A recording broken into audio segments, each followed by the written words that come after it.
أعوذ بالله من الشيطان الرجيم بسم الله الرحمن الرحيم فاسألوا أهل الذكر إن كنتم لا تعلمون تھے اگر تم لوگ نہیں جانتے تو اہل کتاب سے پوچھ لو. آ رہی میری؟ جی آ رہی ہے جی. جی جی وہ یہ ہے کہ جس طرح ہماری جس طرح سعودی عرب میں ہے کہ وہ سزا پر ہاتھ چوری کی سزا ہاتھ کاٹنے اور سر قلم کرنا، یہ ساری چیزوں کی وہی ٹریڈیشنل جو ہماری بیسک شروع میں تھی وہ ہیں. لیکن جس طرح پاکستان ہے فار ایگزامپل یا اور باقی ملک ہیں، وہاں پہ لیٹ سے چوری کی اگر سزا ہے تو اس کو مطلب قید میں تبدیل کر دیا قید میں تبدیل کر دیا ہے، یا اس کی کوئی اور مطلب ہاتھ کاٹنے والی نہیں.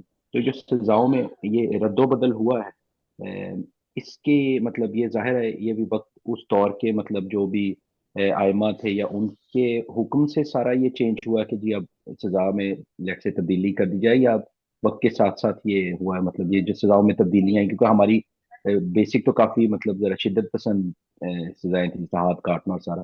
تو یہ تھوڑا سوال ہے ہسٹوریکل لگتا ہے. یہ اچھا سوال آپ کا. یہ جو سزا تبدیل کرنے کا حق یا امام معصوم کو ہے یا ایک مجتہد کر سکتے ہیں، عام آدمی نہیں کر سکتا سزا کا. اور سزا میں تبدیلی ہو سکتی ہے، اس میں گنجائش ہوتی ہے، اسلامی قوانین میں گنجائش ہے. بعض تو سٹل ثابت ہے نا قوانین، مثلا توحید ہے، شرک جی منع ہے، اس قسم کے جو عقائد ہیں اس میں تبدیلی نہیں ہے. لیکن جو دوسرے قوانین ہیں وہ حاکم شرع مجتہد اس میں تبدیلی لا سکتا ہے، ملک کی ضرورت کو دیکھ کر کے، حالات کو ضرورت کو دیکھ کر کے، انٹرنیشنل حالات کو دیکھتا ہے، اس میں چینجنگ کر سکتا ہے. تو ابھی مجھے پاکستان کا نہیں پتا کہ انہوں نے کس بنیاد پر چینج کیے ہیں، لیکن چینج جی کیے جا سکتے. جی بہتر. دوسرا سوال ایک اسی سے متعلق ہے. جس طرح رسول پاک نے جب بی بی فاطمہ سلام اللہ علیہ کا عقد ہوا تو ان کو مطلب کھجور کی چٹائی تھی، اس طرح کی چھوٹی چھوٹی چیزیں انہوں نے اپنے حصے سے دی تھی، جس کو آج کل کے دور میں مطلب اب جہیز کا یا وہ مطلب اب تو خیر اس کو بہت بڑھا دیا گیا. لیکن جس طرح لڑکی کی اگر شادی ہو تو اس کو مطلب کچھ بیسک چیزیں ایک سنت کے طور پہ دے سکتے ہیں، یا اس کے بارے میں بالکل ہی مطلب آپ کی اپنا ہے یہ جو جہیز کا؟ ہمارے تو خیر بہت اس کو بڑھا دیا گیا بہت. اس میں دو چیزیں ہیں. ایک چیز تو یہ ہے کہ آپ نے شریعت کو فالو کرنا ہے، ایک چیز. دوسری چیز یہ ہے کہ آپ کی استطاعت اور معاشرے کی ضرورتیں اور بچی اور بچے کی پوزیشن، ان کو آپ نے مد نظر رکھنا ہے. ٹھیک. شریعت یہ بتا رہی ہے کہ یہ جو جہیز کا جو سامان تھا یہ پیغمبر نے نہیں خریدا، امام علی نے حق کے مار ادا کیا اور اس حق مار سے خریدا کیا ہے، اور وہاں ساری جو اس زمانے کی ضرورتیں تھیں وہ خریدی گئی ہیں اس میں. یعنی اس کا مطلب ہے کہ اس زمانے میں بھی یہ جہیز ہے، اس کے پیسے لڑکا دے، اور ضرورت کی چیزیں جو بنیادی ضرورتیں وہ چیزیں کم از کم خرید لی جائیں. اب اس سے بڑھ کر کے ایک معاشرہ ہے کہ وہاں کوئی ٹینشن نہیں، سارے لوگ امیر ہیں وہاں پر، سارے لوگ قابل استطاعت ہیں، اور دینا چاہتا ہے کوئی اپنا جو ہے وہ باپ بیٹی کو، تو اس میں کوئی حرج نہیں ہے وہ دے. اور بلکہ اس کے لیے ممکن ہے جو ہے وہ بیسٹ بنتا ہے، اگر نہیں دیتا اس کے معاشرے میں اس کا مقام کم ہو جاتا ہے، تو اس میں کوئی حرج نہیں ہے وہ دے، تاکہ اس کا مقام بحال رہے، اس کی عزت بحال رہے، اس کی جو ظاہری اس کی پوزیشن ہے وہ محفوظ رہے. آپ کی خدمت میں عرض کروں اس حوالے سے کہ مدینے میں مشہور ہو گیا کہ امام زین العابدین غریب ہو گئے، تو امام نے فوراً حاکم مدینہ کے پاس زکوٰۃ نکال کر کے بھیج دی کہ تاکہ وہ برہم رہے. حالانکہ ان کے یہاں جائز نہیں ہے کہ وہ حاکم مدینہ کو زکوٰۃ دیں، ٹھیک ہے، لیکن انہوں نے بھیج دی تاکہ وہ سفید پوشی باقی رہے. حتیٰ شریعت میں ہے کہ آپ خمس کے لیے شرط یہ ہے کہ خمس اور زکوٰۃ کے لیے، خمس کے لیے شرط یہ ہے کہ وہ آدمی سید ہو، گناہ نہ کرتا ہو، مستحق ہو. لیکن ایک ایسا آدمی ہے مستحق نہیں ہے لیکن اس کی پوزیشن پہلے بہتر تھی، اس کے پاس گاڑی ہوتی تھی، اب وہ تھوڑی پوزیشن اس کی ڈاؤن ہو گئی ہے، لیکن اس کی عزت کے لیے ضروری ہے کہ گاڑی اس کے پاس ہو، تو وہ خمس لے سکتا ہے، خمس اس کو دیا جا سکتا ہے تاکہ اس کا بھرم، اس کی سفید پوشی جو ہے وہ برقرار رہے. یہ اس حوالے سے یہ عرض کرنا جو ہے ضروری تھا کہ جہیز کے حوالے سے کہ آپ دے سکتے ہیں. جزاک اللہ. اور یہ جو چیزیں ہیں نا کہ پیغمبر نے کم جہیز دیا تھا، اس کو کنجوس لوگ بڑا بار بار استعمال کرتے ہیں. یہ وہ دینا نہیں چاہتے، وہ اپنا جو ہے وہ ہاتھ سے نہیں اس کو ڈھیلا کرنا چاہتے، تو کیا ہے وہ اس طرف سے اپنے لیے دلیل بنا لیتے. یہ قبلہ جس طرح وہ انہوں نے کہا تھا، ذاکر نے کہا تھا کہ مولوی صاحب کے سر پہ قرآن رکھتے ہیں، جی وہ جی والی اس کے، صاحب کہ جی جی دوسرے کے اس پہ. جی جی جزاک اللہ، دوسرے کے شکریہ. وہ گردن پر جو ہے حدیث پر ڈال رہے ہیں ایسا معاملہ. جی ہاتھ کھڑے کیے ہیں، ڈاکٹر صاحب نے بھی کیے ہیں، اپنا ڈاکٹر جواد صاحب نے بھی کیے ہیں، آسم یہ نے کیا. عاصم نے کون مجھ سے تھا؟ پہلے کیا تھا. عاصم آپ کر لیں سوال. جی جی وہ تھک بھی گئے ہو گنگا جی. یاسم بسم اللہ جی. جی جی سب سے پہلا تو سوال ہے کہ وہ جو آپ نے 15 یا 16 اس کی علامتیں بتائی ہیں ہاتھ کاٹنے سے پہلے، سب سے کنڈیشنز. پہلے تو یہ بہت ہی زبردست بیان تھا، اور جو ہم صورتحال ساری بتائی ہیں، جو چیزیں پہلے ہونی چاہیے. اس کے علاوہ بھی کوئی چیزیں ہیں، کیونکہ میں نے ایک آدھ توجہ اس کے بارے میں عالم سے کسی سے سنی تھی کہ یہ سزا صرف اور صرف اس معاشرے میں اس کا اطلاق ہو سکتا ہے جس معاشرے کے اندر جو بنیادی حقوق ہیں وہ شخص کو مہیا ہوں.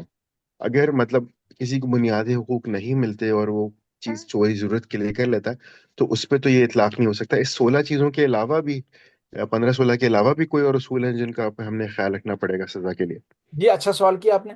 اصل میں یہ ہے کہ سزا سے پہلے یہ دیکھنا پڑے گا کہ اس نے چوری کیوں کی ہے. اگر اس نے چوری کی ہے بھوک کی وجہ سے، تو گورنمنٹ کا کام، اسلامی گورنمنٹ کا اس کو کام دے، کام اس کو دے، پھر بھی وہ چوری کرتا ہے اور یہ 16 شرطیں پائی جاتی ہیں، پھر اس کا ہاتھ یہاں سے کٹے گا، یہاں سے، یعنی یہاں یہ بند ہے پہلا جو ہے نا بند، اس سے کٹے گا. پھر وہ چوری کرتا ہے، پھر اس کا ہاتھ یہاں سے کٹے گا دوسرے بند سے. پھر وہ چوری کرتا ہے، پھر اس کا ہاتھ یہاں سے کٹے گا. یعنی اس کو نوکری مل گئی ہے، مال بھی مل گیا، سب کچھ مل گیا، اب وہ اس کو وہ بن گئی، عادت بن چکی ہے چوری کرنا. پھر جو ہے پھر بھی اگر چوری کرتا ہے، پھر اس کا جو ہے معاشرے سے ہی اس کو ڈسکنیکٹڈ کر دیا جائے گا. اب اس زمانے میں ہوتا تھا کہ وہ اس کو پھانسی چڑھا دیجیے، اس زمانے میں ہے کہ اس کو جا کر ایسی جگہ جیل میں کہیں ڈال دیجیے کہ معاشرے میں وہ نہ رہے، وہ گند معاشرے میں نہ رہے، وہ صاف ہو جائے. اب یہ مجتہد نے فیصلہ کرنا ہے کہ اس زمانے میں کیا کرے گا اس کے لیے. لیکن یہ کہ ایران میں 46 سال سے حکومت چل رہی ہے، ایک آدمی کے بھی ہاتھ نہیں کٹے.